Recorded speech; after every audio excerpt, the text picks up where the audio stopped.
জয় শ্রী কেদার। গৌরীকুণ্ড থেকে আমরা বেরিয়ে পড়লাম কেদারনাথের পথে। আর এই হচ্ছে কেদারনাথ যাওয়ার রাস্তা। সেপ্টেম্বর মাস, প্রচুর বৃষ্টি হয়েছে। আজ আকাশে সূর্যের দেখা মিলেছে, নীল আকাশ, পরিষ্কার ঝকঝকে আকাশ। রাস্তার অবস্থা খুব একটা ভালো নয়।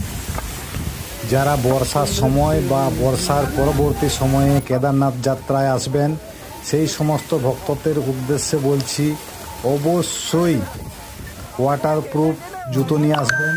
কারণ 100 মিটার বা 200 মিটার ছাড়াই ঝর্ণা পেয়ে যাবেন এবং রাস্তার মধ্যেই জল পাবেন।